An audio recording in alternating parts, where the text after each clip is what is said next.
into authentic conversations about ourselves and our community.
um, being the multimillionaire mogul that 50 Cent is, she could just take 50 Cent back to court and request more child support.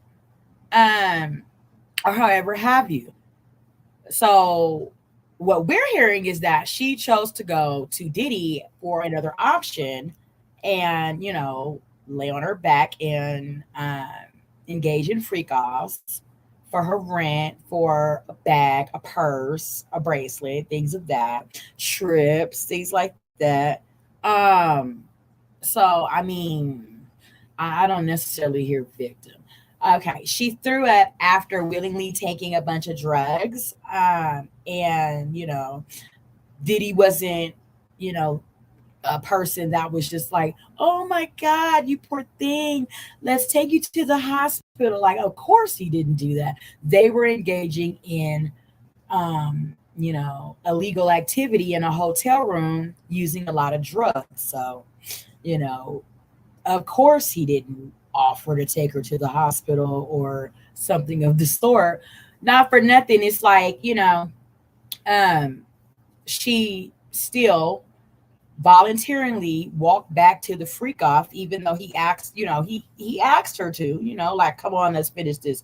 We got this thing going. Let's keep this thing going. She voluntarily went back, right? So, y'all let me know how y'all see it. Do y'all see 50 Cent's baby mama as a victim? Examining her about is almost putting the prosecution in the hot seat, saying that her testimony doesn't really amount to sex trafficking or racketeering. And it's, the idea of what would be her incentive to come forward and testify. She was issued a subpoena. And that brings me back to, questioning 50 Cent's understanding of knowing whether or not his baby mama was being ex-trafficked. Do you think 50 Cent, if he knew his baby mama was under that type of situation, her having custody of their son, her physically having the son, do you think 50 Cent, do y'all think 50 Cent would have allowed Diddy to ex-traffic his baby mama? This is the G Unit founder. Okay. I don't think so. I don't think so. I mean, regular smegular men will, go to hell and back in gasoline draws for their family. So 50 Cent being the, man that he is, you see what I'm saying? Gangster. I don't see him allowing Diddy or anybody else to human ex traffic his baby mama, especially while she has his son in her care. Now y'all gotta look at these factors of the situation. Doesn't have much choice to testify here. Right. Now, Yeah. do I think 50 Cent knew about Daphne? I think her name is Daphne. Maybe. I don't know. Anyway. I think he knew she was over there laying around with Diddy. And I think he just let her slut herself out. You see? Because we know the nature of 50 Cent. Okay? He's a motherfucker. Especially if you go against the grain of, his loyalty to you and his willingness to want to see you, happy and taken care of out here in life. And say you try to get greedy or say you try to manipulate or anything like that, around in 50 Cent's world, then he has been known to, kind of give a middle finger to you and let you figure it the fuck out. Okay. So, yeah. However, I just don't see 50 Cent knowingly, willingly, or not doing anything about if in fact his baby mama was being ex trafficked by anybody. Him just sitting there doing nothing. I don't think that would happen. I don't know that they have the same ammunition against her they have against some of the other witnesses. To me, the strongest thing she says for the prosecution's case is when she testified that after hearing Cassie's story come out, she realized that she was a victim too and that this had happened to another person. And that's exactly what the prosecution wants the jury to come away with. The prosecution wants the jury not to think that this is just something about Diddy's relationship with his longtime on-again, off-again girlfriend, Cassie, that can be explained away as a toxic relationship and a one-off, but this is about fundamentally who Sean Combs is.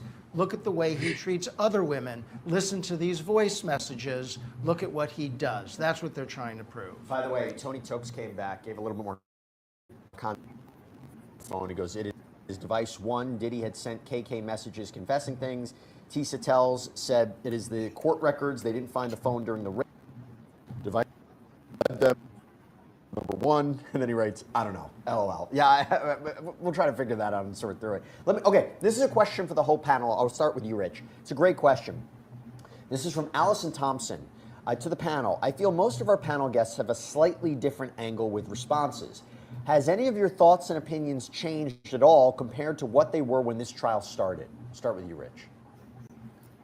I don't think so. I think, fundamentally, I thought and I still think that they were going to be able to put on evidence demonstrating that he's a bad guy, demonstrating physical abuse. I thought they were probably going to be able to fulfill the elements of these prostitution and sex trafficking charges. And for me, the real issue was always and still is, can they prove a RICO violation? Can they prove all of the things beyond a reasonable doubt that are wrapped up in a RICO violation? I don't have a different view of that than I did at the beginning. And I don't think anything's happened in the trial that really so far has thrown me for a loop. I'll tell you what, I'll get the answers from Safa and Dave on the other end. We have to take a break. Why? Because Elizabeth Milner's outside of court. So I want to get her breakdown about what's been happening today and also have her answer that super chat question from Richard Essaal. We'll be right back right after this. Stay with us.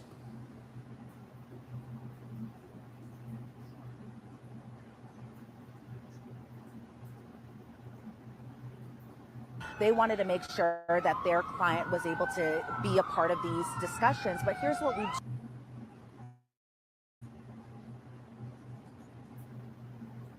Answering all of your questions before she has to jump back into the courtroom. She was there for all of the testimony today.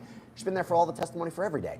Elizabeth, it's great to see you. So besides the questions like from El Spelunker, who says, will Elizabeth write a tell-all book after this? Or a comment from Tablet Lingua, who says Elizabeth for president. Besides those great comments, so you already got one vote, 2 votes, you have my vote.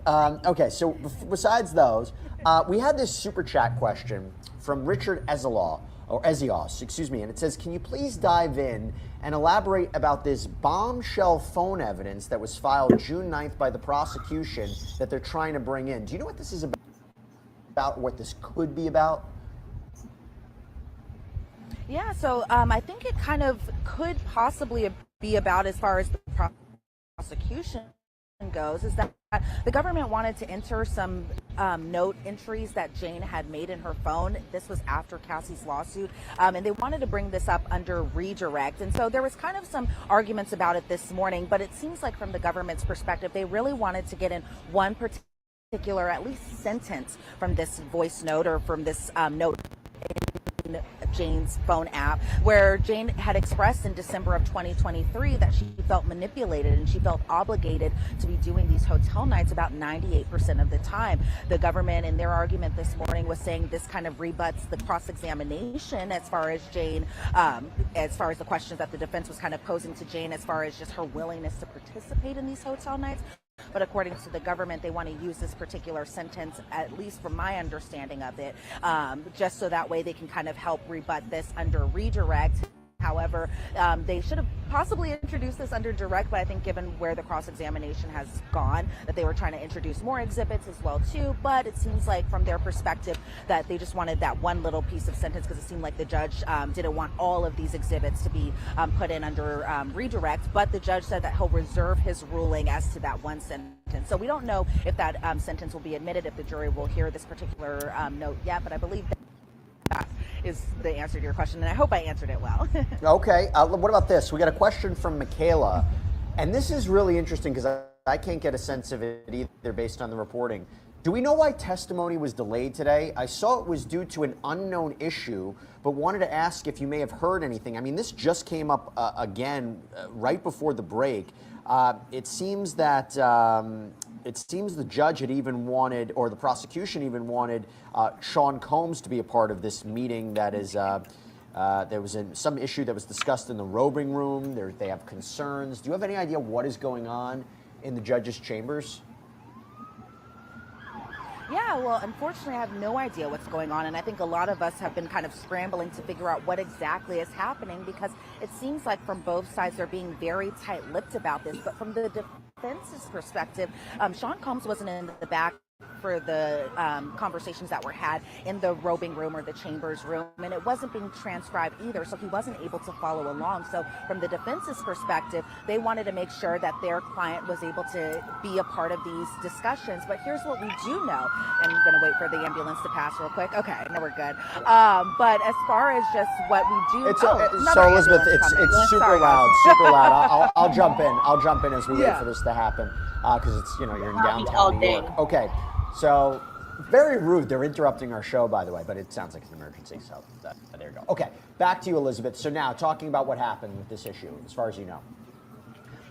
Yeah, of course. So what we do know is that this was a conversation between both parties, so the defense as well as the prosecution. But also, I think what the interesting part is, this was a conversation between Jane's attorney too. And so it was all kind of three different parties in the back in the robing room discussing this. And so court was delayed for a while this morning. It's been a really weird morning this morning. There was stuff going on before court happened. There was stuff going on once it started. And so it really kind of delayed the proceedings. I don't think the jury even sat down in the jury box until close to maybe 11 o'clock this morning. Now, mind you, it was supposed to start at 9 a.m. this morning, so it really was a significant delay, and a lot of us were kind of scrambling to figure out what was going on. A lot of rumors kind of swirling, so we don't know the full answer, and we were hoping to kind of get an answer about what possibly they were discussing before the lunch break, but it seemed like from both sides, the government and the defense, they kept it tight-lipped. The judge ordered a sidebar. Obviously, that white noise was playing in the background. It was super loud, and we were thinking, okay, after the sidebar is over, maybe they'll talk about it. And then they were like, okay, lunch break, everyone. And so then lunch break happened. So unfortunately, we still don't know the full scope of what was going on, but it seemed like a very important conversation that was being had because it took so long. I think Diddy really wanted to be a part of it because he seemed a little kind of agitated that he didn't know what was going on, and the defense attorneys were kind of shielding him, talking with him, whispering with him as they were kind of trying to figure out from their own end what was happening too. Well, I'll tell you, the judge upheld this ruling where the identities of these people that were involved in a January 2024 incident, they will not be disclosed. This regarded a trip to Las Vegas where Sean Combs, and this group, including an unnamed rapper, they had apparently watched this kind of voyeuristic session, this woman who had sex, but the judge said that this is not among the alleged acts connected to the sex trafficking charges that Combs faces. So you can see why they made that ruling right there. Okay, this is a really, really important question about the jury. This is from Leg 7K. A question for Elizabeth Milner. Now that the cross-examination for Jane is coming to an end today, have you had any insights and thoughts on the jury's overall reaction to Jane? How they're feeling about Jane necessarily. I think there were maybe during, especially her cross-examination, because I think kind of the issue is we hear one thing under direct and you feel for her, and this kind of applies to other witnesses too, where you really kind of feel for them while they're under direct, but then when you kind of peel back the layers just a little bit more under cross-examination, you're kind of learning more of just the scope of everything. So whether it be the text messages, whether it be then her of willingness or alleged willingness to participate in these hotel nights and possibly being fine with them, you feel like you start to kind of learn a little bit more and a little bit deeper under the cross-examination. So, for example, when they were talking today about this unnamed rapper and his girlfriend/wife who was going to Vegas and Jane was going along with them, when the jury saw who this unnamed rapper was, because unfortunately we still aren't able to see the exhibits, I did see one juror in the second row kind of going, interesting. So I feel like their heads around. I don't really know. There are also times where, like, I'm seeing them kind of either looking away or I'm seeing them looking directly at their screens, but I'm kind of thinking, okay, are they wondering how much longer is this particular witness going to be on the stand? How much longer are they going to continue to hear what feels like the same thing over and over again? And they're probably wondering why there's been so many holdups today as far as court starting, court ending, and just the overall testimony too. Yeah, they don't have as much information as we do, including how every piece of evidence fits into the overall case. Before I let you go, Elizabeth, we talked about the jurors. Let's talk about Diddy. ATX Stanley asks, question for Elizabeth, what has Diddy been doing while the witnesses testified? Does he stare at them and nod or shake his head or doodle on a notepad? What is he doing? So from what I could see of him, because I do have a tiny bit of an obstructed view today, but what I have seen of him is he is listening to Jane's testimony. I do see him when he is looking, it's either looking at Mark Agnifilo, who's normally sitting right beside him, possibly chatting with Brian Steele at points, who sits on the other side of him, and then kind of passing notes like he normally does, or just looking at Tinny Garagos do her cross-examination of the witness. And so I haven't seen the nodding over at the jury like I've seen him do for other witnesses per se, but he seems to, as far as just the events that happened this morning, it seems like he's still kind of listening to all the testimony, and if there's anything that they want to be asking, Diddy's definitely writing down that in a note, passing it off to his attorney so that way they can pass it off to Tinny Garagos. Elizabeth Milner, I know you have to jump back into court. Thank you so much. I'm going to see you later for our sidebar, our recap of the entire day's testimony and events. I'll catch you then. Thanks, Elizabeth. Thanks, Jesse. All right, so I'm going to continue the conversation, and I'll get back to the question that came before about, has your opinion changed? But before we do that, Safa, this is really interesting. So the judge said that there is a certain audio recording from December 2023 that is not going to be allowed into evidence.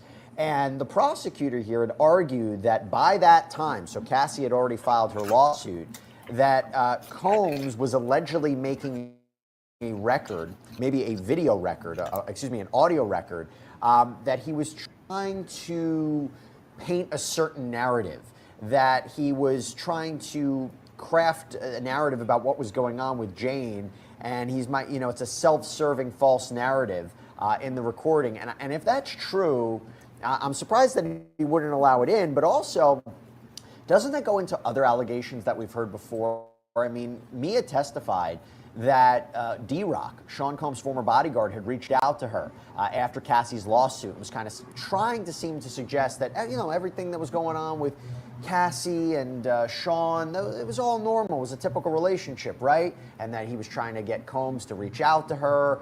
And he's already been accused of trying to influence witnesses and reach out to them and tamper with testimony. I mean, look, doesn't that make up some of the racketeering charges that he faces, the racketeering charge that he faces? So I find it interesting that the judge wouldn't allow this in because it seems quite relevant to the case. I would think that it would be relevant. Certainly evidentiary reasons that the judge may not have allowed it in. I think that whatever the note or recording might indicate could, of course, be something that would reflect possible witness tampering. But at the end of the day, if the government had this item in their possession, I assume that they would have included it in proceeding indictment against Mr. Combs, and to date they still have not. So that's one thing. Not only that, but with respect to the voice note, one of the things that comes to my mind is, was it completed so that he could turn that over to his attorneys for legal representation or for legal purposes? And of course, correspondence between us and our clients, they're confidential and privileged. So could that be the issue? The first things first that the court is going to look at with regard to any piece of evidence that comes in is it relevant? This certainly could be relevant. Then the court will do the balancing test of whether it's probative or versus prejudicial, things of that nature, and any other further inquiry that the court needs to make to determine if this is a piece of evidence that could come in, and also could it be properly authenticated. So anything that comes in, videos, voice notes, things of that nature, they need to be properly authenticated. If this is Mr. Combs just making a note to himself with regard to, his defense and things like that, and he's not going to get on the stand to testify, then how does the government try to get that in? So that would be my possible reasoning as to why this is not going to be allowed for the moment, at least. Dave, it's come out that we believe the prosecution's last witness, or maybe their last witness, will be a summary witness. So Danny asks, what is a summary witness? Well, first off, I really appreciated Safa's comments just now. I think she's right on, because I didn't understand why they wouldn't be allowed to introduce that clear probative evidence against Diddy. And as far as a summary, well, and when you put on a case, you like to have someone who's a storyteller who can lead you through all the events of the case. And then at the end, you may want someone to be able to sum it up, someone who can connect dots, someone who is not just there for one small segmented reason, but who has knowledge about everything. Who would have knowledge about everything is KK, but she's not reliable. Let me. I'll talk about KK in a second, because we got a question coming in about this. But Dave, does it have to do anything with, like, there's a series of charts, or there's so much voluminous evidence that they kind of summarize it in a way, because you can't just go through every piece of it? Is that what a summary witness may do as well? And if so, I'm not entirely sure what all the charts would be. No, it's not like an expert who then just does the job of the attorney. That's what closing argument is for. Right. The closing argument is when you summarize it and you can bring out your charts and the demonstrative exhibits. But no, the witness would just be someone who has something to offer, some probative information to offer, but can tie everything together. That's what they're talking about here. Okay, Rich, you ready for this? Talk so much about KK, Christina Korn, who's been brought up so many times. I love our audience, Rich. I love our audience because they're so in tune. They have such good questions, and they make such good points in our polls, too. We put a poll up. Who do you think the defense's first witness is going to be? 62% say Christina Coram. We have 17% who say Stevie J. 11% say Alex Fine. This is Cassie Ventura Fine's husband. You ready for this? 8% say Diddy, that he's going to take the stand. But 62% think, we've been talking so much, Christina Coram has to be a prosecution witness. Is she going to be a defense witness? To say what? I mean, first of all, what is she going to say in his defense that would be helpful? And second of all, if the prosecution doesn't call her, you're really going to put her on the stand and have her be cross-examined by the prosecution? That's your strategy? I just don't see that happening. I don't know what she would offer that would be useful defense evidence, and I don't know how that would outweigh what would probably happen on cross. Let me tell you this. If they call her, she's like, there was no, I'm not saying she would say it in this way, but basically, there was no criminal enterprise. There was no criminal agreement. He was doing his things. We helped him here and there, but I didn't know what he was up to. Yeah, we set up hotel rooms. We thought it was for him and Cassie. We didn't know who he was getting involved with. We stay kind of out of that. Covering up crimes, not really. Like, if she was supposed to be the connective tissue for racketeering, and she's not that, it makes me wonder, that's maybe why the prosecution didn't want to call her? I don't know. Well, by the way, so think about the optics of this, right? The defense calls her. So now she is acting on behalf of Sean Combs as a witness for his defense.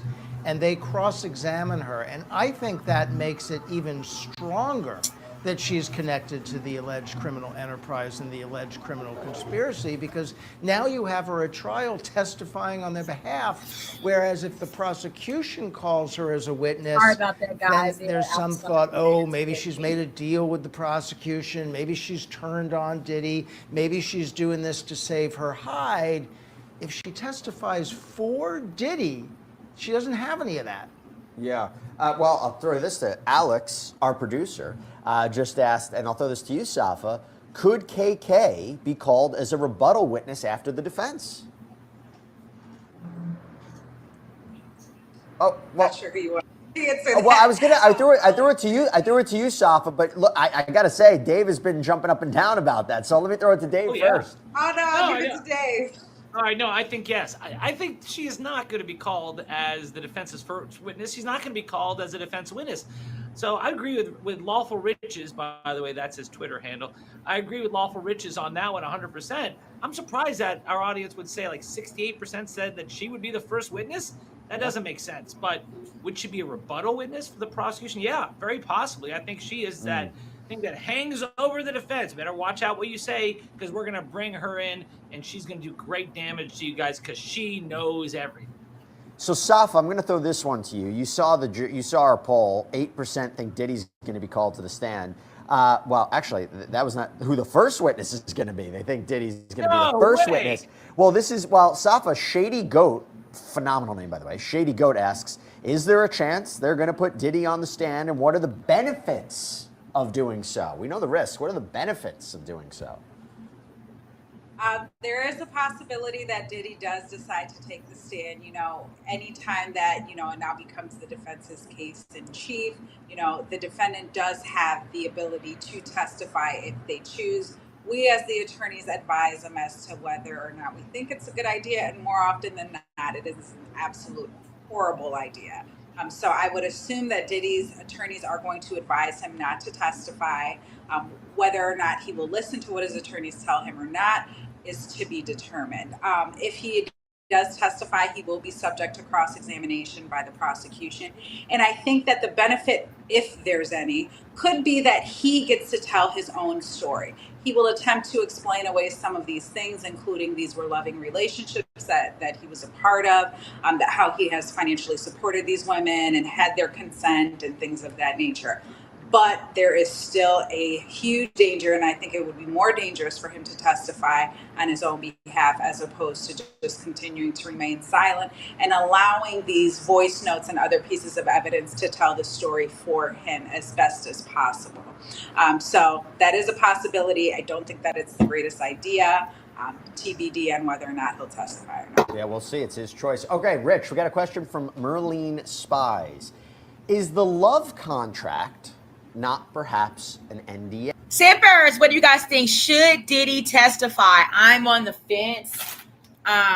With a lot of shit going on, Diddy trial.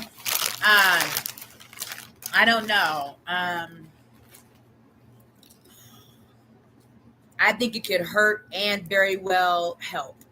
Like if Diddy gets up there and tells his side of the freak offs, as the other people have been doing, maybe it could help, maybe it could hurt. I don't know. We're gonna have to see. Yeah, remember the love contract was this verbal agreement between him and Jane, right? He was paying $10,000. What was it? $10,000, a monthly allowance of $10,000. We talk about the rent payments, money to pay her for her teeth. And he's still paying her rent as a part of this love contract. And I guess what he would get in return is what he would want in return, right? Is this an NDA of some kind? I mean, the fact that Diddy has a love contract between him and his ex, his girls that, do the ex freak offs, that alone doesn't scream, dangerous ex trafficker. So. Okay, so an NDA is a non-disclosure agreement, or sometimes we call it a confidentiality agreement. I've never in my entire life counseled a client to have an oral non-disclosure agreement. That's ridiculous. You would want to spell it out in detail. But could it be, in theory, part of the oral contract? Actually, you would have problems under something called the statute of frauds if you wanted to have an indefinite NDA as an oral agreement. That would be problematic, but could that have been part of his expectation? Confidentiality, non-disparagement, allegiance? Sure, that could have been part of his expectation. Dave, this is from Olivera Nikolic, who's also been so generous with their questions as we've been continuing these lunch shows. What happened to the alleged tapes that Diddy recorded of these freak-offs? Where are they, and will they be released at trial? I think the jury's seen aspects of them, and no, they will not be released. They will not going to be released for the public if in fact they were submitted as evidence, right? Yeah, there's a rule of evidence that if something's more prejudicial than it is probative, then it would be excluded. It's Rule 403 of the Rules of Evidence. So I don't think you're going to see it now. The jury could see the redacted version of it, but can you imagine? To do a Caligula-like video in front of the jury would just be, I just think, that's prejudicial, distracting. It would be offensive, and they would never be able to unsee it. So no, I think the key video is the one you're showing on the screen right now in still form. That's the video of him dragging and punching and assaulting Cassie. But as far as the sex videos, the freak-offs, they could see maybe some excerpts of it, but they're not seeing the whole thing, and they don't need to. Let me throw one more question at you, Dave. This is from Sapphire. Won't Cassie and Capricorn Clark's testimony alone be enough to convict him? On human trafficking, yes. On the prostitution, perhaps. But on racketeering, I agree with Rich said earlier that I still am not sure the prosecution has. Well. Let me. Okay, ready? What are two underlying crimes for sex trafficking? Excuse me. What are two underlying crimes for racketeering? Sex trafficking and kidnapping. She claims she was essentially kidnapped at gunpoint. Yes, but you need an ongoing criminal enterprise. You really do need to show that there are other employees who are working on this as part of this enterprise to do it for the boss. And the fact that there are legitimate allegations of kidnapping, human trafficking, arson, all these other things, you still have to show this a coordinated, this is a business that, like the mafia, that has that goal in mind to help the boss, as opposed to some ad hoc, people acting badly and no coordination. So I think although it does help get you there, I don't think it gets there entirely. I think that's going to be the biggest question for me when it comes to the verdict time. I do think that Diddy is going to be convicted of human trafficking, serious charge, and the Mann Act, the prostitution charge. I'm still not sure about racketeering. All right, we got a question here. So the white man in the corner, right corner, said that he's sure that Diddy will get convicted of the Mann Act of prostitution. I mean, I've heard a lot of testimonies saying that Diddy was doing all these things. La da da da da. I've heard people say it. Has there been any evidence, presented showing that Diddy was,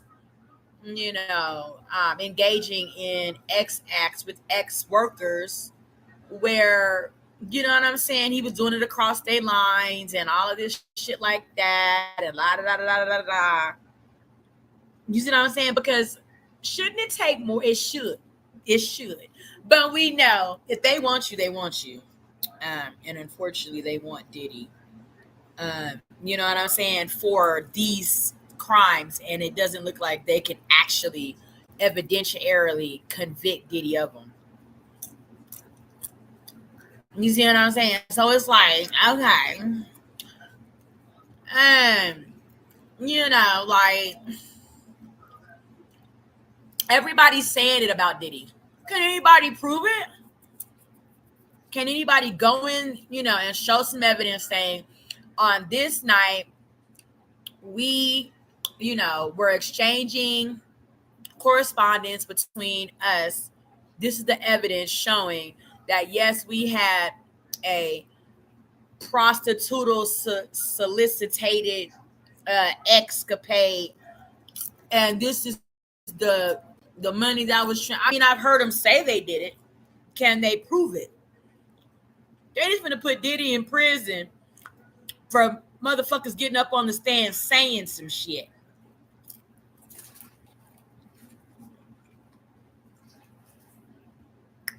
I mean, no matter how much a lot of us don't care for Diddy, Diddy still should be due human right due process to, be proven guilty by any reasonable, or not proven guilty by any reason of any doubt. And if there's no evidence, that should be the doubt. Do we know that Diddy was doing that shit? More than likely, hell yeah. But is anybody proving it? Is anybody like, here's the evidence on this day on, you know what I'm saying? If I miss that or if I'm like overlooking that, you see what I'm saying? Then, drop that. But if not, that's not cool to just railroad Diddy into prison over what these hoes is getting up here saying about Diddy. Because that's exactly what Cassie, unfortunately, her situation was violent. We know in those type of lifestyles, things can get that way.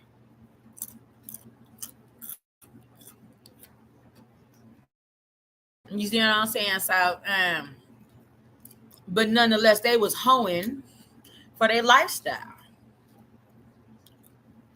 And, they're going to just convict Diddy now because he was buying hoe. How much time do you think about giving Diddy life for buying a prostitute? Lord, I'm telling y'all better sit down some goddamn where because it is getting really, really, really, really, really, really crazy out here. Sit down somewhere. Remember when you come into the room too, hold your teacups up. They get filled with Diddy teas. We talking Diddy teas. Remember to like and subscribe. We're at like 1,016 subbies. Thank you so much. Here, Safa, a lot of questions about KK, a lot of questions about Christina Coram. This is from Afri Coco Lux. If KK wasn't going to testify, wouldn't it make sense to charge her along with Diddy to justify RICO as a criminal enterprise instead of only one person, Diddy? That definitely would make sense for sure. I find it interesting that she has not testified yet, and there's the news that I'm hearing today that she's not going to testify in the prosecution's case in chief. So I'm super curious as to why. I think that she, if anything, would strengthen the prosecution's case. And even though they could call her as a rebuttal witness and kind of add it as like a 1-2 punch at the end, why would you not just start off strong, move strongly through your case in chief, and then pass it over to the defense? And then if you need to call a rebuttal witness, then sure, but hit hard the first time. And I think calling KK to testify as a witness in their case in chief would do just that. Why they're not doing it, I have no idea. It sounds to me like they may have something up their sleeve, so we'll see. Great comment from Leg 7K. Best show this week so far. Great content today, and the guest panel vibe so well. We'll see. I said it was a great panel today, so thank you so much, Leg 7K. Rich, this is from anyone there. Has the witness that's been MIA been located or made contact with yet? I think this is alleged victim 3. I think this is Gina, who's come up so much during the course of this trial as a source of jealousy either for Cassie or Jane. I haven't heard anything, and if she doesn't testify, what does it tell you? I don't know if she's been located. I don't know what the circumstances are. I do know this: 3 is a lot better than 2, and I think it would be very helpful to the prosecutor's case to have a third victim come on and say this also happened to me. They had Mia. Mia was a alleged victim 4, and there is an alleged victim 5 who we don't know too much more information about, but the judge said she would have to testify not using a pseudonym, so I don't know what's going on there either. Yeah, I mean, it's hard to get these victims to testify and to be confident you can put them on the stand and have them be credible and useful witnesses. So I don't know exactly why this is an issue, but I think from the prosecution's point of view, you want as many as possible. By the way, so submit your questions. We're going to be on for another 20 minutes or so. If you have any questions about what's happening in the case, what's happening today, we'll make sure to answer them. I just want to throw another question to you, this because it's about NDAs. This is from ATX Stanley. Who is Diddy's business attorney or legal advisor during all this time? Who drafted these NDAs? Well, not the oral agreement, but I guess if he had NDAs that he was making people sign. Yeah, I don't know. I suspect he had NDAs. A lot of celebrities, a lot of people with public lives have NDAs.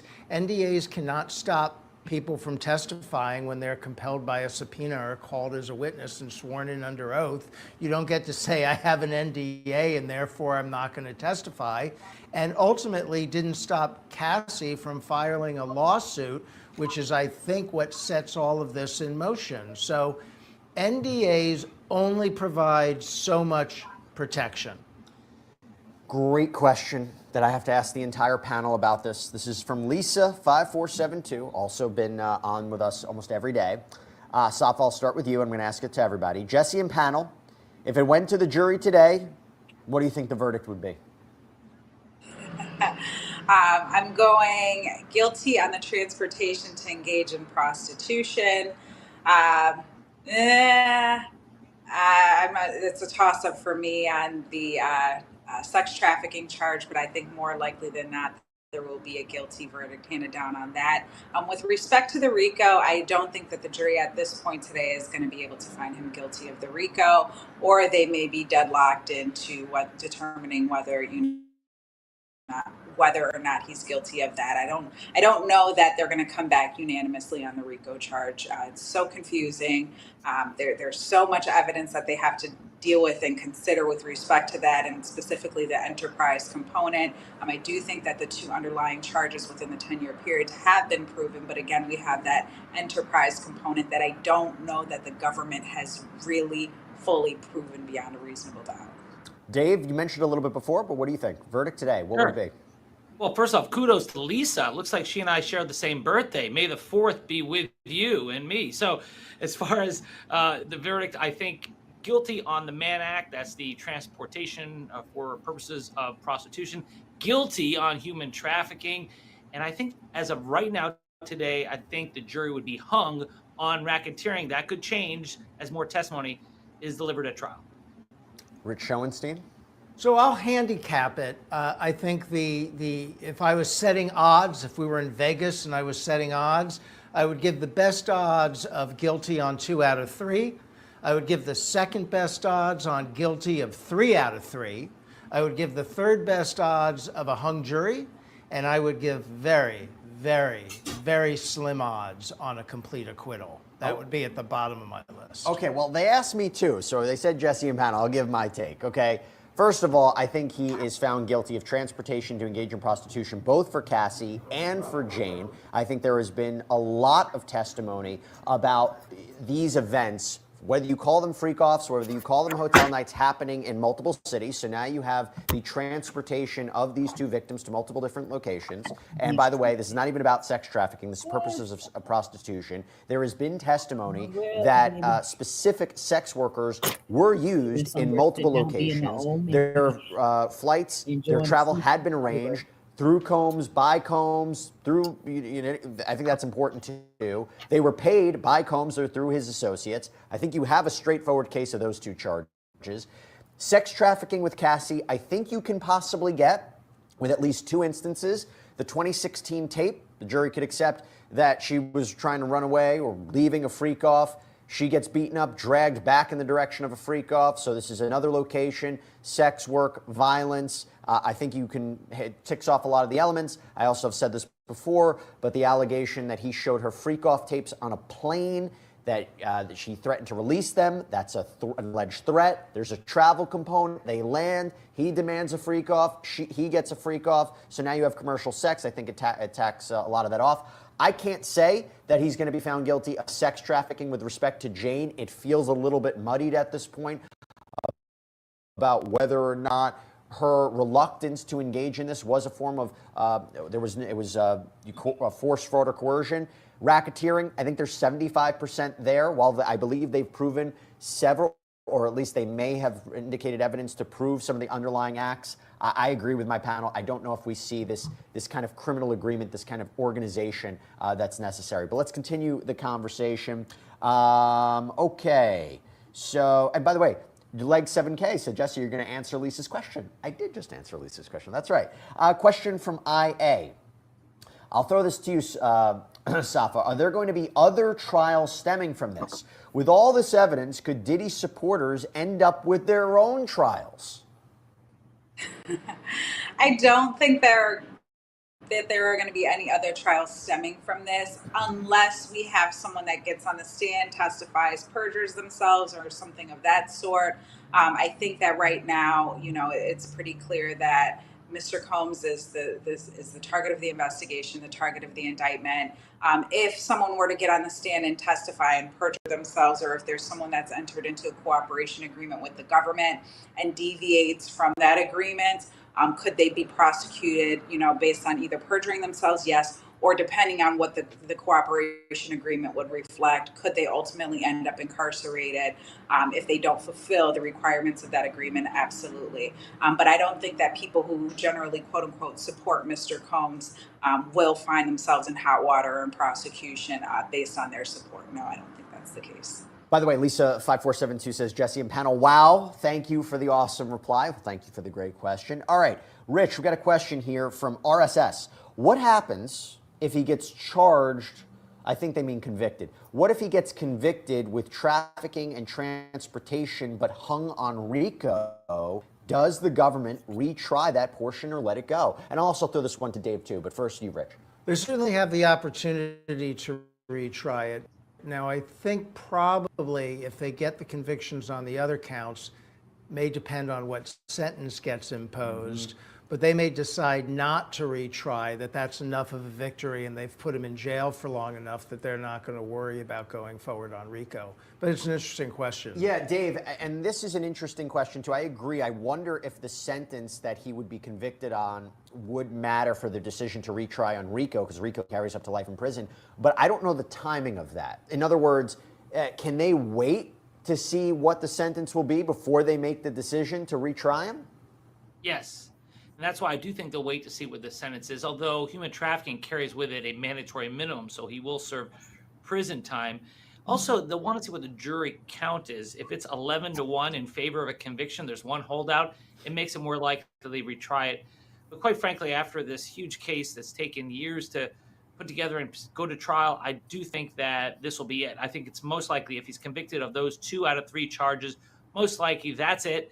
Although, as I said, if he gets like some slap on the wrist and gets the minimum sentence, yeah, there's always a chance they'll try him again for racketeering. We got a super chat question from Carol Mogan. Carol, thank you so much. Rich, I'll throw it to you. Who thinks KK will be called by the government and when? So, I mean, it doesn't look like she's going to be called by the government, except as we talked about, maybe as a rebuttal witness. Yeah, by the way, I don't know about calling her as a rebuttal witness, because when you call a rebuttal witness, you are limited in scope to the items that you are rebutting. So if you're going to call her... I will say, if any one of you ever wanted to be Diddy, I bet you don't now. Why are you saving her if you think she has useful testimony for your case? Diddy got himself in a bad way. He is in a bad way. And they're insisting. A lot of people are advocating for Diddy to go to prison for having sex with prostitutes, and the way that they feel that he forcefully coerced people to be a part of these freak offs. They want to see Diddy's ass in a sling, bitch. What do y'all think? Do y'all think it's railroading? I do, in a sense. Definitely. But I mean, could this also be Diddy's past coming back to haunt him? Could this be, from all the things that he has done in his past, there are allegations and suspicions of Diddy having things to do with the murder of Biggie Smalls, Tupac, Kim Porter. Could this just be his karma? Whether it's right or wrong, who are we to say how Diddy pays for his karma? And unfortunately, we've seen this all too much with Bill Cosby and so on and so forth. So we're going to see, y'all. And you're putting it in the hands of the defense. You're basically fighting a strategy war. Well, if they argue this in defense, then I can call her as a rebuttal witness. I don't know about that. I still think there's a chance you'll see her in the case in chief. Got a question from Allison Thompson. How much longer will this trial go for? Is there an estimate for an end date? I think another 3 weeks. I think they're going to try to get it by July 4th. Doesn't let you know how long the jury deliberation process will be, which I will tell you, if they consider everything that they've heard and they have to, weigh through the credibility of these witnesses and weigh whether or not what their testimony matches up to these complicated charges, this deliberation process could take quite some time. Safa, great question from SL600. Does the trial being in New York City help Sean Combs? I mean, he is being judged by a panel of his peers from New York. Jagger doesn't have school on Thursday or Friday. It depends is always the question. The Southern District of New York, they have a team, prosecution team. So they're very good at what they do, obviously, which is not always good for the defense, of course, but it is what it is. And feds have the have a high conviction rate regardless. But the fact that there's cases sitting in New York City, I think that could be a benefit due to the diversity in New York City, right? So you have individuals who, come from all walks of life, who have had many different experiences that are now coming in to sit on this jury and bring those diversified experiences in to sit on this jury. So I think that definitely could be a benefit for Mr. Combs. Yep, I agree. Okay, we got another question coming in. Where was it? Okay. This one I'll go to you. I'll go to you, Dave, on this one. This is Abhilasha Darawal. Why did the defense decide to raise concern regarding pseudonyms after such a long time? Why was it not done during pre-trial? Well, I think it was done during pre-trial. I think it had to do pseudonyms with respect to a specific incident that's being brought up by Jane's testimony, right? I could be wrong. Right, no, that's right, because this is something you would bring up pre-trial. The defense doesn't want the implication that the witness is scared of their client, and that would make the jury perhaps scared of their client. And so you can see why they don't like the pseudonyms. But yeah, that would have been brought up pre-trial, and perhaps we're talking about something different, like you said, a specific incident when it came to the trial itself. Mm-hmm. Yep, that's exactly right. Okay, let's continue on, taking more of your questions right now. Where was this? Don't really have I'll come back to that question yet. Actually, I'll answer this question. This is from Nikki K. Jesse and panel, was juror 6 removed, or is the judge still deliberating on that? This is regarding, again, we don't really know what the issue is with this respective juror. There was talked about a lack of candor. The defense had accused the prosecution of basically trying to exclude a black juror from the jury. There's been no ruling yet. I think they had to submit, both parties had to submit written arguments, but the judge said he'll make a decision before the weekend, so we'll see. Okay, Rich, to you. This is from Naturally Now. Why not bring in profilers like Dr. Ann Burgess in the Diddy case? Victims are scrutinized. Why not show jurors how his refined, repeated behaviors fit a known criminal pattern? I mean, first of all, it's tough to bring in evidence like that, a profiler. Now, you can bring in some evidence to talk about how victims of domestic and sexual abuse may react, to sort of counter the defense narrative that these women were all willing participants and they're only turning now for their own self-interest. You can perhaps bring in some expert witness on that. But I don't know that you can just throw a predator expert on the stand and let him or her testify that Sean Combs is a predator. I don't know that that would work. Safa, this is a fair question. This is from Kid's sister. Do you think the prosecution really missed the mark on Brianna Bungolan's testimony, considering they didn't confirm her dates when the balcony incident happened? Necessarily miss the mark. You may have instances where witnesses may not fully recall, certain times, dates, or things that occur. I'm pretty sure, and I can guarantee you that they have prepped her as a witness, and whatever her prep or testimony or whatever she discussed with the prosecution team reflected whatever date she initially said or what she testified to as being the date that this incident occurred.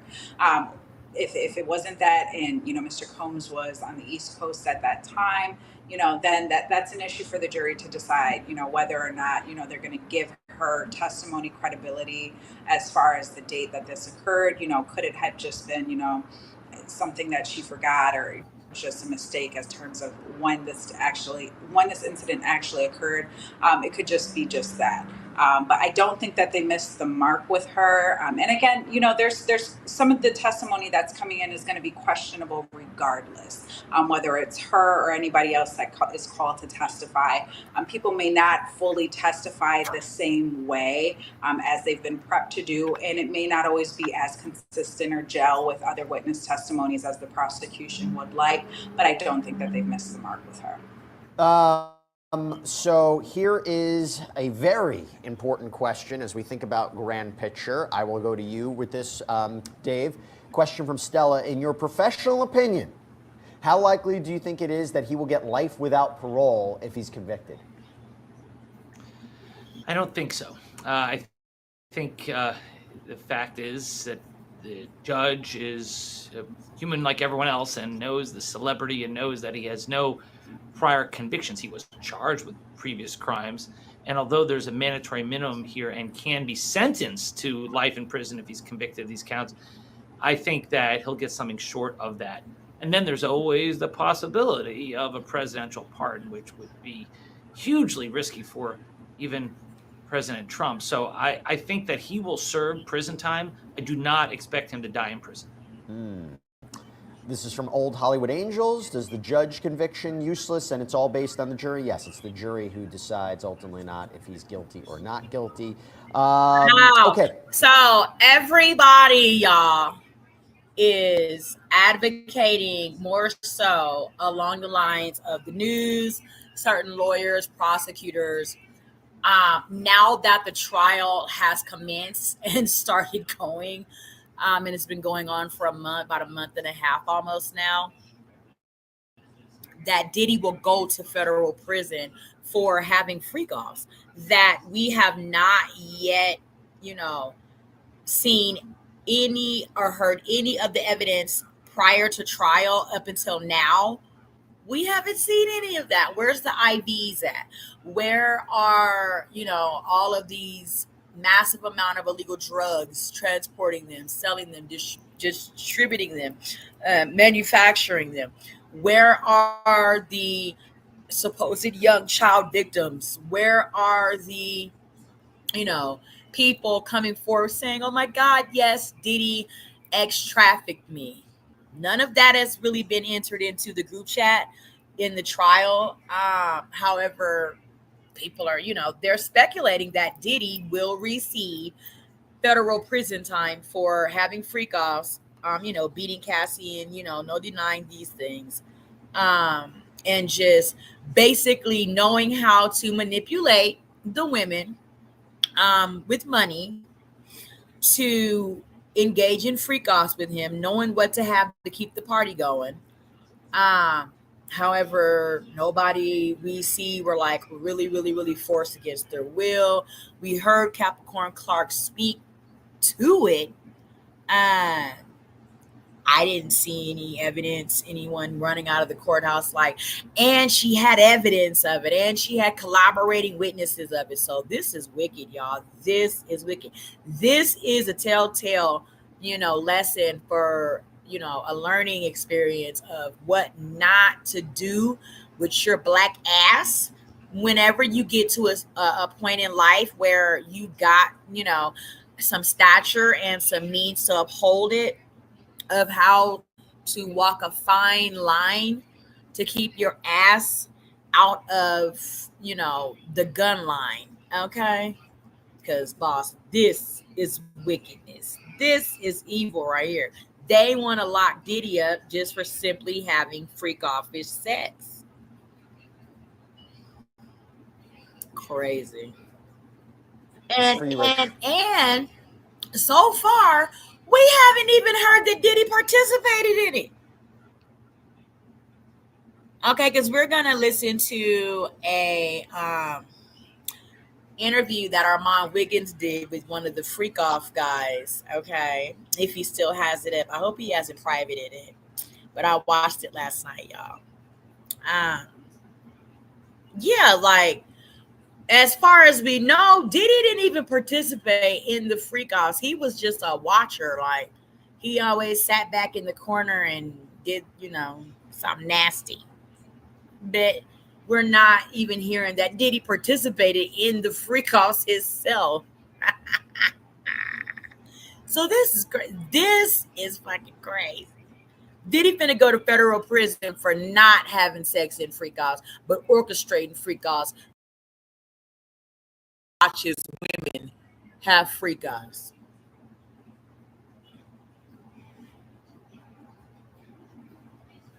This is from Kara Allen. With Jane's almost harmful testimony that comes from cross-examination for the state's case, what should be the state's best approach for re-examining her? So when they redirect, is there anything the state can do to salvage what she said? Do you know specifically what So they're let me give my take on it. Sure.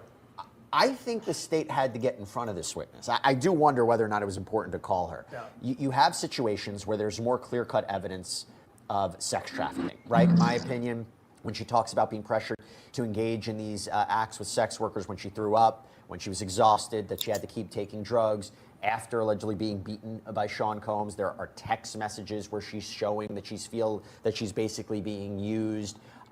I think that's compelling. On the other hand, there are messages where she she's just doing to whatever it is to please her lover, that she's encouraging these events, that she's setting them up, and that it doesn't really, is it more she's, you know, upset as a girlfriend who feels like she's not getting the attention that she wants, or he's seeing other women? Is that the cleanest cut case of sex trafficking? On the other hand, you know, she testified to bringing drugs across state lines for him. That goes to the idea of racketeering, right? She testified about assistance, setting up the rooms, cash being used, transporting these sex workers, transportation to engage in prostitution. But it's not the cleanest testimony, and it makes me wonder, what does the state have to do on redirect when a lot of this did come up? A lot of what I even said when she was testifying for the government, when the government was calling her as a witness, I said, it's not the strongest testimony. The defense has a lot to work with here. So I don't even know how much they're going to work with redirect. So here's what I want to say about this. And this relates to, there was a question, a couple questions before about whether the government missed a mark with a witness. Every witness at trial is an adventure. Every witness at trial is imperfect.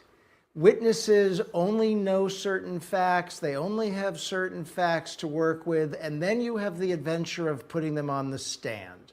They only remember certain things, they misspeak, they may not come across the way you want. It is a different adventure every single witness. And sometimes if the witness isn't as strong as you thought they were going to be or hoped they were going to be, the best thing to do is get them out of the courtroom and move to your next witness. So I don't know if this witness wasn't as strong for the prosecution as they hoped. I don't know that there is a strategy to improve that unless there are very specific facts that they haven't already elicited that they could point to that would be helpful. But otherwise, if this defense isn't doing it for you, or this witness isn't doing it for you, move to the next witness. Well, as we get some final thoughts, Safa, this is a good question from Jan Savannah. It's either Jan or Jan. I'm in the mood to say Jan. Jan Savona. As Jane says, she felt coerced or forced to do the hotel nights. Does autonomy within a forced situation negate what may be considered coercion or assault? I mean, that's the central question. That's a great question. Absolutely a great question. And that's going to be something that the jurors are going to have to think about and consider, you know, at the autonomy of it, right? Can she make her own decisions? Has she been able to make her own decisions? There's evidence that at times she was able to make her own decisions and say, no, I don't want to do that tonight. And there's other evidence or testimony that may be to the contrary, where, you know, she was given drugs and told to perform and things like that, and actually did those things. So that is going to be an issue for the jury to decide. And I think one of my colleagues said earlier, you know, there's the ability for somebody to consent and then withdraw that consent. So how the jurors are going to look at that as to whether or not they're going to convict is, you know, did she give consent? Did she take back that consent at any point in time? Will be a question that they will have to think about and decide. But yes, how does autonomy come into play? These jurors are going to have to think about, you know, their own experiences and whether or not, you know, they think that someone, you know, can and does have a right to say yes or no, and at what point is that, and what other facts are around at the time. You know, were there other people? Was there an exit strategy? Could there have been an exit strategy? All of those things. I say that also to say, if a person is not consenting and there's no clear consent, then it is not consent. It's fair. By the way, it was Jan Savannah. She responded, Jan as in Janice, LOL. Jan, if you wanted to be on, you could. You could. I'm just saying. Okay. Dave, as we wrap things up, this is from Alexander Mateo. With so much video footage that has been found for documentaries on Diddy, why would the prosecution have such a problem to prove his guilt without a reasonable doubt? Well, first of all, can I call you Yessie? Would that work for you too? You may, but only you. Jan? Well, with so much video about it's what can be admissible into court. So, you know, you can't go and give the argument that, hey, the guy's a bad dude. Obviously, he did this again. You can't show propensity evidence. You have to show what he did here. And what he did here is, according to the defense, based on consensual conduct. See, what's interesting about this case is that there's not that much difference in the the federal government's case and the defense's case. They both are working on mostly the same set of facts. The difference is the consent word. That's the key. So yeah, you could have similar evidence. You can have videos, but the question is, did Cassie participate voluntarily? Did Jane participate voluntarily? Were the prostitutes paid? Well, that one's easy. But as far as racketeering, that's another big issue, which we've gone into already. So it's not just because we've seen all these videos of him being an arrogant jerk. It's got to be more than that. You got to have admissible evidence into court, and you have to prove a lack of consent. You have to prove force, fraud, or coercion to get a conviction for human trafficking. I think that's a good place to end. I will end with one more comment. This is from JB Dub. Wow, Jesse, no love on the super chat. Seems kind of one-sided. No, I have answered every one of the super chats. Thank you very much, Jay. And if I miss one, I'd be shocked. But let's see. Listen, first of all, great questions from everybody who submitted them. We have an amazing audience. And what an all-star panel. Rich Schoenstein, Dave Arenberg, Safa Robinson-Ferrer. Thank We are going to keep the update of all things Diddy Day 20 through 24 going, okay? So, people are saying Diddy is guilty on all counts. Money is not the root, it's what people do with it. Why were cameras not allowed? It's a Fed case. However, I did see back in the day where, like, they would let the feds in on the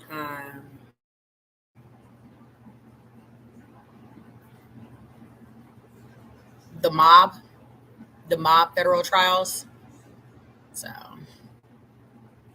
we're gonna keep it going with all things Diddy. We're gonna get caught up on day 3. P.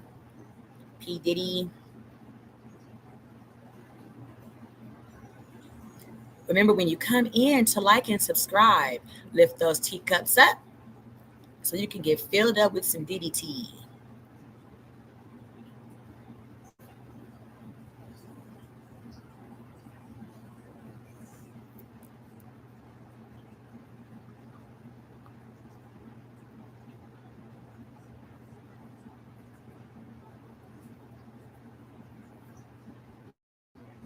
Like I said, this is a wild, wild trial.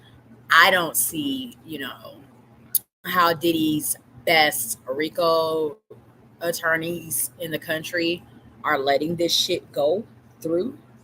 Watch and see. A mysterious unnamed rapper, alleged coerced sex acts, a major blow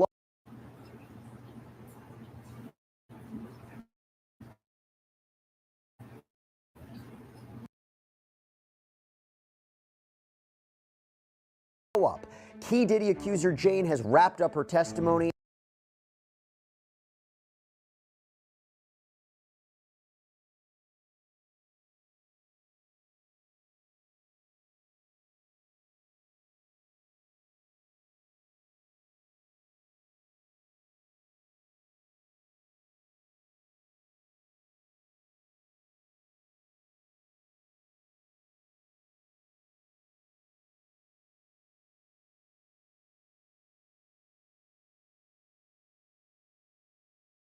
And faced a lot of questions from the rap mogul's attorney. Welcome to Sidebar, presented by Law and Crime. I'm Jesse Weber. Hey everybody, this is another long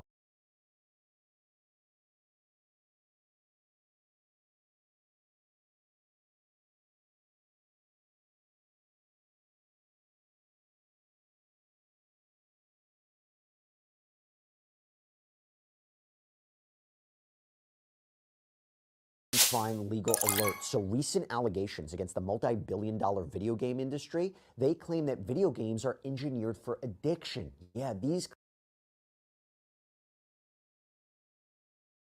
claims include trying to make sense of the whole that video himself. Hotel nights, debauchery nights. Claims that Combs was physically violent with her. Claims that he forced her to engage in these sex sessions when she was sick, exhausted, that she was taking drugs, that these were prolonged for hours on end. But as we've been talking about all week, since she's been facing cross-examination from the defense, there have been openings for Sean Combs' defense team to exploit. And it seems that is certainly what they have been doing, about whether or not she was a willing participant. Did she set up these events? Did she encourage them? Did she arrange the travel and pay for these male performers? Was she fueled by jealousy in her relationship with Sean Combs as opposed to being a victim of sex trafficking? These are the important questions that the jury's going to have to wrestle with. So let's talk about what happened today. Let's talk about the culmination of her cross-examination, what the prosecution did when they got a chance to question her as well. And also, there was something going on about this mysterious unnamed rapper. Let's talk about it. Let me bring in Law and Crime's in-court reporter, Elizabeth Milner, who's been inside that courtroom for every day of the testimony.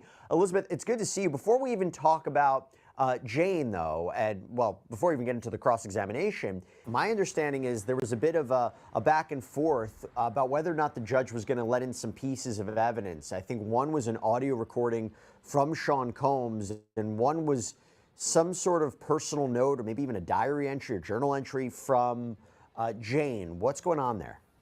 Yeah, so these were conversations that took place outside of the jury. So before Jane got back on the witness stand today, as well as the jury even coming in for the start of the day, because we did have a pretty delayed start this morning. But as far as just some of the evidentiary issues that both parties were discussing this morning, the defense wanted to introduce a particular audio message that Diddy had recorded around December 20th of 2023. And so the defense was arguing in Jane's direct testimony that she said she told Diddy she didn't want to be doing these hotel nights going back all the way to 2021. And so they were saying that this particular audio message would go to Diddy's state of mind. And so, again, this audio message from December 20th of 2023, where Diddy was saying something along the lines to Jane that he was unaware and never understood how she really felt about doing these hotel nights. And again, just putting this into context, the two started dating in 2021, and Diddy is saying in 2023 that he had no idea that she didn't want to be doing these hotel nights. And they were saying that they being the defense, that the government opened the door to let this piece of audio message in, but the government was kind of like, well, this time period elicited under direct was about 2024, and that was the end of their relationship. And they were saying that it's a 403 issue and that Diddy was possibly trying to feed a false narrative around this time frame, because again, context is a little bit of everything in this case, because December 20th of 2023 was a month after Cassie had filed her federal lawsuit and also settled within that next day. And so the government was kind of like, we don't know if this statement is actually truthful, and we don't know if, again, that Sean Combs was trying to feed this particular narrative to Jane, because again, Jane was expressing that she kind of felt the same way as Cassie did in certain pages of her lawsuit, and Diddy's now saying, okay, I didn't know that you felt this way. And so the government was saying that this is an attempt to get in his own statement as hearsay. Now, they said if the defendant wants to go up there himself and talk about this as a witness, as he would testify when the defense takes over and starts to do their case, the government said, hey, that's fine, you can totally do that. But as far as this particular audio message, the judge ruled in favor of the government, so the objection was sustained. Now, as far as the other exhibit and the other evidentiary issue, it had to do a lot with Jane and her kind of notes that she was making to herself within her notes app on her phone, kind of similar to diary entries. And so the government wanted to use this particular diary entry from around the time after Cassie had filed her lawsuit, and this was a diary/note entry from Jane herself. And so they wanted to use this particular note under redirect, so they didn't use it under direct, so they were trying to get it in under redirect, because again, around this time frame, the defense was still doing the cross-examination. And so the government was saying kind of the opposite what the defense was saying in the last argument, that the government said the defense opened the door. And the note itself, now we didn't see it, because obviously the exhibits are still, they were kept closed from us in the public, us in the press, because Jane was still testifying. But what we did learn is that this note was also around that same time frame, December of 2023, where Jane was saying something along the lines of she felt manipulated, she felt obligated to be doing these hotel nights about 98% of the time. And the government said that this particular note that she had wrote to herself and might have also sent to Diddy, that it rebuts her cross-examination, but the defense was like, well, there's no probative value and it's unnecessary, and the government says they just really wanted to get in that one particular statement. They said it's under Rule 803, and Jesse, you can talk more about that. I obviously don't know what Rule 803 is, but that the government was saying that she didn't do this because she was scared of criminal prosecution, that she was doing this because this really kind of went to her state of mind of around that time. Now, initially, the judge did reserve his ruling on that particular sentence, but they picked that up. I think it was post the lunch break, and the defense was saying that Jane kind of did have a financial motive, and again, context is everything, where they were saying this note was coming in after December of 2023, so a month after Cassie had filed her lawsuit. So they were saying, okay, well, maybe it's possible that Jane had a financial motive because she had asked for $100,000 from Diddy for everything that she had endured throughout their 3-year relationship. And she didn't ask for it in a civil suit. She didn't ask it through a lawyer. She sent this through a particular text message. And so what ended up happening is the judge denied the government's application to admit this particular statement. So unfortunately, the jury was not able to see this statement whenever Jane got back on the stand and whenever the government did redirect her testimony towards the end of the day today. Yeah. Rule 803 is an exception to hearsay, and there's a number of different exceptions. Hearsay, out-of-court statement offered to prove the truth of the matter asserted.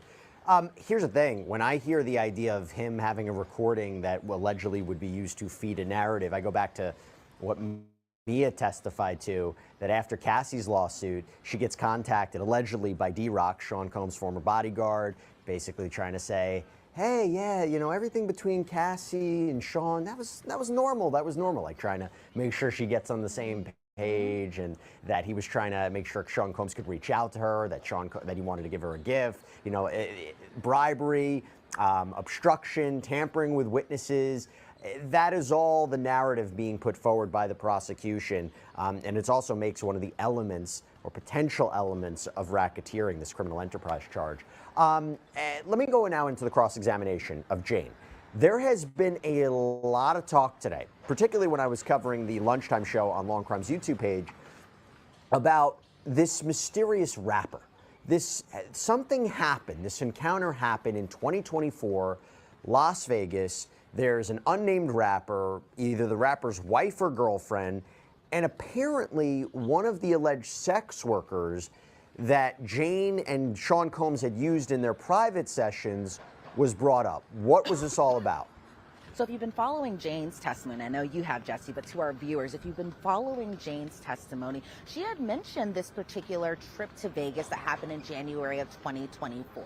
So again, context is everything. This was a time that Diddy and Jane were in an off period from their relationship. They had taken a break, but Jane had gone to Vegas with this unnamed rapper because they were pretty adamant today not to say this rapper's name in court. And there's kind of a reason why, and I'll get to it in just a second, but it's interesting because Jane around this time was telling Diddy that she loved and missed him, but the two weren't speaking during this particular month at the same time. But Jane ended up going to Vegas with this unnamed rapper, flew on his private jet, but also with his girlfriend/wife, unclear on who that is. But what we did learn today is that Diddy is particularly close in friendship with this particular rapper, and that the defense referred to this, again, unnamed rapper, as an icon. And so reading in between the lines, you can kind of see possibly who it might be. But Jane said that she was surprised to see Anton, the entertainer/escort, there at this particular Vegas trip, because if you remember under her testimony, she had said that Anton was there and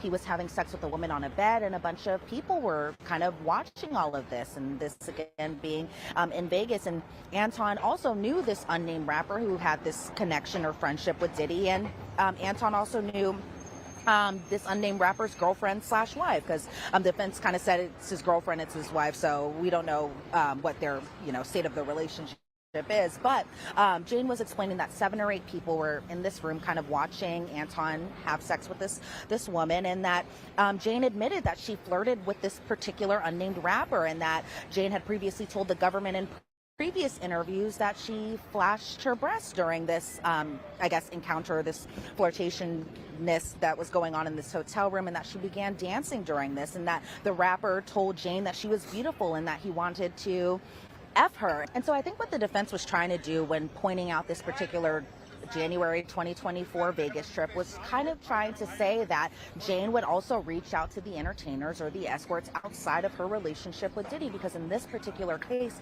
she was recommending an entertainer that she and Diddy used to this unnamed rapper and to his girlfriend slash wife, because they were the unnamed rapper and his girlfriend slash wife were part of the lifestyle. And so Jane was kind of recommending Cabral to them. And so the jury was able to see text exhibits. And initially Jane was saying things along the lines of Merry Christmas, hope you had a beautiful holiday. And then Cabral texted a few days later saying, good afternoon, beautiful, I'll be in your city on the 7th. And Jane was responding, hey Cabral, good morning, what time is your flight today? Those types of things. And so at the end, what we did learn, because I know there's been a lot of talk about who this unnamed rapper is, they didn't say who this person was during testimony today, but it seemed like the defense's whole point of even bringing up this particular trip is one that Diddy was upset that other people knew that Jane and him were kind of engaged in this lifestyle based off the fact that Jane had recommended Cabral, an entertainer that the two have used in hotel nights, to this unnamed rapper.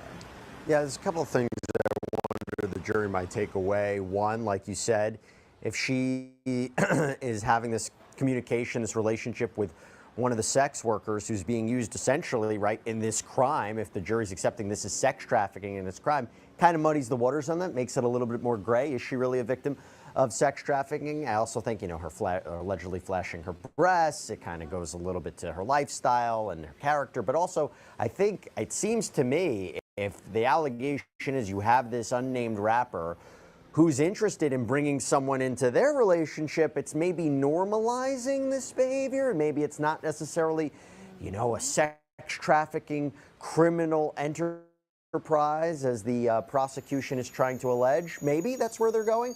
I do understand, though, whether it was because of this or something else. What was a big event that happened that was talked about in trial today was this blow up, this fight that happened between Sean Combs and Jane that was quite violent, right? And it wasn't just violence, at least the way that was described, from Combs directed to Jane.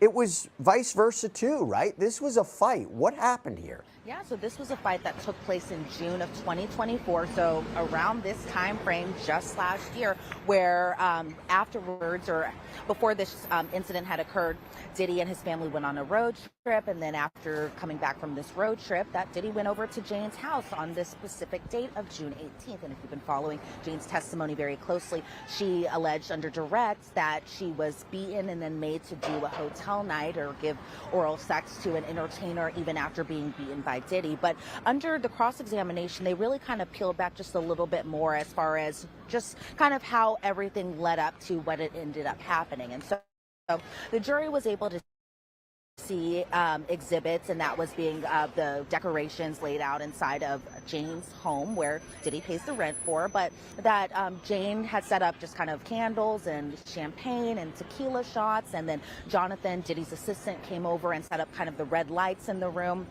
And so the red lights turned on once it got dark, so the jury was able to see these particular photos, because again, remember, we can't see the exhibits while Jane has been testifying, but we did hear about some of the exhibits that the jury did see. For example, photos of Jane and Diddy together, photos of them on the patio, photos of the red lights, and then even video from that night where Diddy is kind of talking about the Boston Celtics, and then it's over the song Lovely Day. And so the jury was able to see all of that. But Jane had testified under direct 30 minutes after taking that particular video where the Lovely Day song is playing, that this was 30 minutes after she took that video. That's when the physical assault occurred. And so Jane was saying, while she was still being cross-examined, that she and Diddy both had about 2 to 3 glasses of champagne. I think Diddy may have had one more glass more than her, and both took 2 shots of tequila. But Jane said that she had a feeling that another girl was on that family trip that Diddy had just returned from. And so the defense was kind of like, okay, well, you're saying that another girl was on this trip, but did you have any proof that another girl was on this trip? I think trying to insinuate that this reaction out of Jane came out of nowhere. She had no proof that Diddy was with anyone besides his family. And so what ended up happening is that Jane got pretty upset. She threw glasses at Diddy. She threw candles at him. The wax got on him. And the defense was kind of trying to point out that there wasn't, like initially when this fight first broke out, that Diddy wasn't necessarily hitting her at first. And so they kind of talked a little bit more about this other woman, and that this girl lived in Miami, that Diddy and Jane had fought previously about this particular woman. She was also someone who was unnamed. And Jane was explaining that on that night, on June 18th, going into June 19th of 2024, that it was kind of a ball of emotions that night. She had said that this was the first time that she had ever slammed Diddy's head into a counter. She said that this was the first time that she and Diddy even got into a physical altercation. And so Jane was calling him names such as pedophile and disgusting and a monster. And Diddy was kind of Diddy had called her crazy, but this was the defense was trying to point out that Diddy was calling her crazy after the candles and the glasses were thrown at.